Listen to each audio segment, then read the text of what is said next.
Pretty ahead of its time in a lot of ways. I bought over 445s on eBay. Now I'm going through them, cleaning each one, and looking for lost gems. The next one is I have very high hopes for. This looks really, really good, and I in fact have 2 copies of it. It's by a band called the Pastel Six. One side is called the Cinnamon Cinder. The other is Bandido, and I believe Cinnamon Cinder is the A side. I've never heard of this. I don't know what the Pastel Six are. There are some good things and some bad things about this record. I mean, hopeful things and not hopeful things. And there's way more in the hopeful column. Of course, my goal for all of these records is hopefully I can find some lost kind of psychedelic or garage nugget type classics that I am unfamiliar with. This looks like it could be one. Because several things. First of all, the Pastel Six. I like anything that refers to colors. That's a good sign that maybe they're colorful. The Cinnamon Cinder. That's a really cool title. It just sounds kind of spicy. It sounds like cinnamon incense, perhaps, or cinnamon cinder. Cinder's like a thing that's burning, like an ember, right?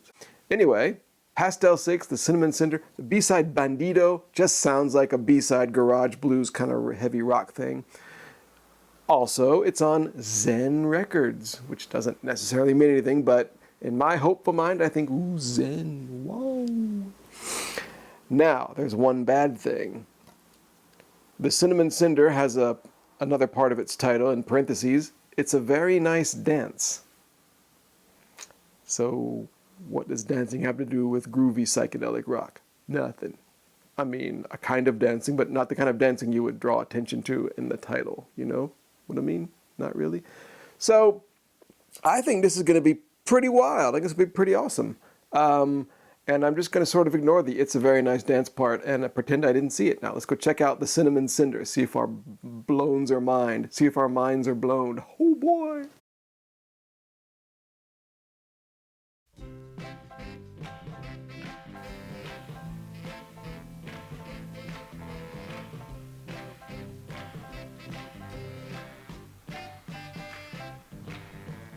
There's a place out Hollywood way where the crowd all go to play. They jump in, shout, and have a ball. And let me tell you, that ain't all.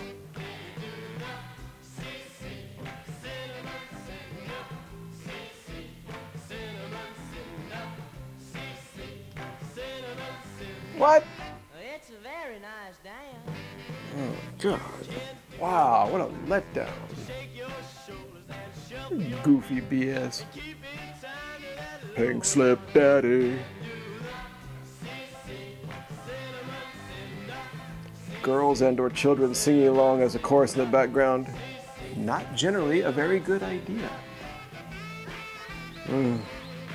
Wow, they've even made a saxophone boring. And I'm a saxophone lover. That's a good one. Wow, this is the most boring dance I've ever heard of.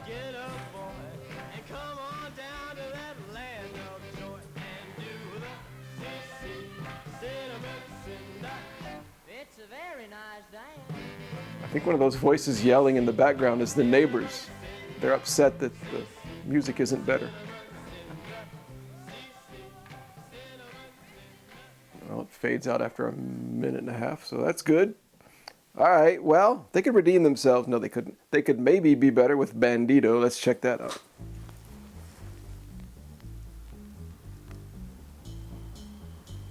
So far, so good. Don't screw it up.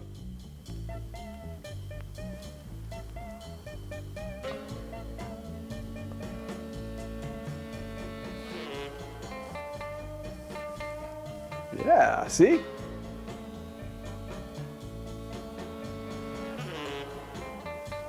Woohoo! Very pleasantly, very surprised.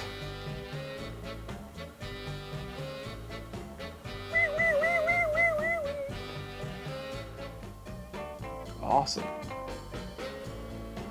Well, they should have left the A-side blank and just had this be the record. Just flat wax instead of that Cinnamon Cinder BS.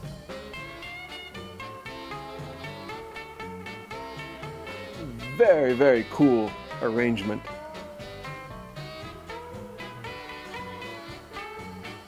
one of those songs that really doesn't deserve any writer's credit because it's just the same 3 chords as every other song, but it's the instrumentation and the production. Awesome. Nothing else sounds like this. It's like playing a surf guitar instrumental on like 16 RPM.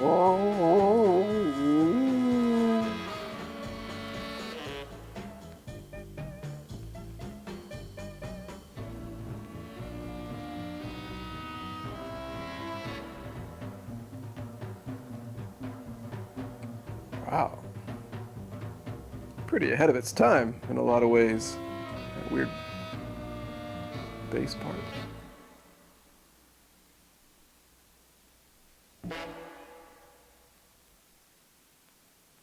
Is that it? Okay, I figured it out. I got a genius idea. I got 2 copies of this record. Cinnamon Cinder was just garbage. Bandido is really cool, so I can take, the Cinnamon Cinder and the Cinnamon Cinder, and I can paste them together. I can like epoxy them together. Then I'd have Bandido and Bandido. Huh? No? Okay. Well, I'm going to go and do some investigation on the internet about the Pastel Six. Why are these 2 sides so different? Is this an actual band? Did they have a career and stuff? Were there more records by them? Did they go on to kind of develop the type of ideas on the B side, or did they sort of fizzle out? And I don't know. Let's go check it out. I'm curious. As it turns out, the Pastel Six was a band that played at a California club called Cinnamon Cinder. It was actually a chain of clubs owned by Bob Eubanks, later of Newlywed Game fame. Gentlemen, tell me, what is your favorite wind instrument? Wally? I'd have to say guitar. And at the time, a local DJ. The Cinnamon Cinder was a no-alcohol underage club for kids to go and dance at. This song came out in 1962. A couple things about the Cinnamon Cinder. One of their house bands was apparently the Roosters, whose record I talked about way back in episode 2. Also, in 1964, the Beatles had a press conference at the nightclub before their show at the Hollywood Bowl. Anyway, all of this points out why the A-side was so far away from what I need, but none of it explains why the B-side is so freaking cool. Bandido is a keeper. The Pastel Six, which actually had 7 members, put out an album which seems to have been an extension of their role as promoters of Bob Eubanks' club. Both of these songs are on it, but the Pastel Six doesn't seem to have lasted much longer.